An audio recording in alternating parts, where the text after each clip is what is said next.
Cause and effect is one of the simplest and most powerful tools you can use in IELTS writing task 2. Almost every essay question asks, in some way, why is this happening? Or what are the consequences?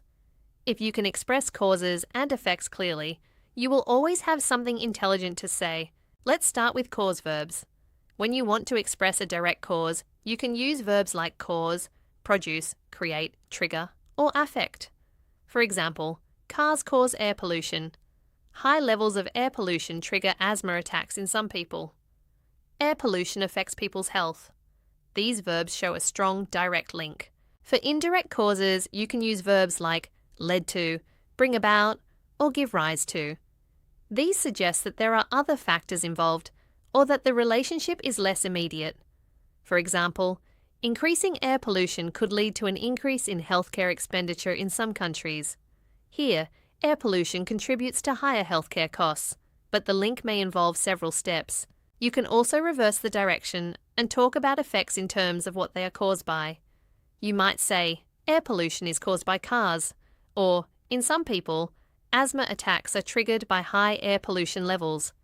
For indirect relationships, you could say, increases in healthcare expenditure could be brought about by rising levels of air pollution in cities. Beyond verbs, there are very useful linking phrases for cause and effect. For causes, phrases like due to, owing to, because of, as a result of, as a consequence of, and on account of are common. They are followed by a noun or noun phrase.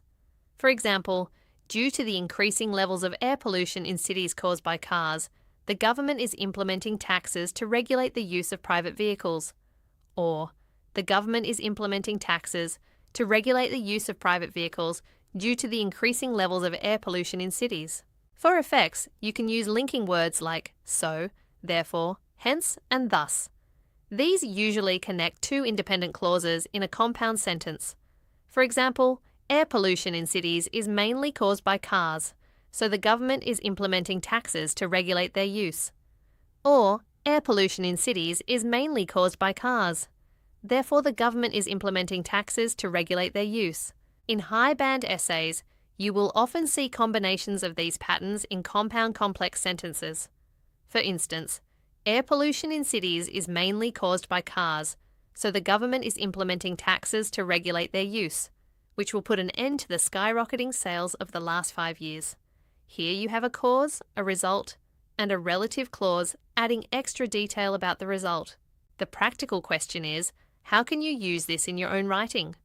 A simple method is to use the domino effect idea. Imagine your main idea is one domino. Ask yourself, what domino knocked it over, the cause? And what domino will it knock over next, the effect? Then ask whether the connection is direct or indirect. This will help you choose appropriate verbs and structures. For example, if your paragraph is about people choosing less demanding jobs, you might say, many people are choosing less demanding jobs, which can reduce stress levels and improve work-life balance. This, in turn, may lead to better mental health and stronger family relationships. You are moving through a chain of effects. In problem-solution essays, cause and effect language is especially important. You might outline the causes of a social problem and then explain the likely consequences if it is not addressed. In advantage-disadvantage essays, you can use cause and effect to explain both the positive and negative outcomes of a trend. A good practice exercise is to take your own paragraphs and underline every cause and every effect. Then check, have you made those relationships clear? Where could you add due to, as a result, lead to, or give rise to make the link stronger? Where could you replace a basic because with a more varied structure? In the next lesson, we'll look at conditional structures and hypothesis, another way of talking about causes and effects, but in terms of possibilities and imaginary situations, which is very useful for discussing future trends and solutions. If you haven't already, download the coursebook through the link below. It expands on this lesson and will guide you through the other videos.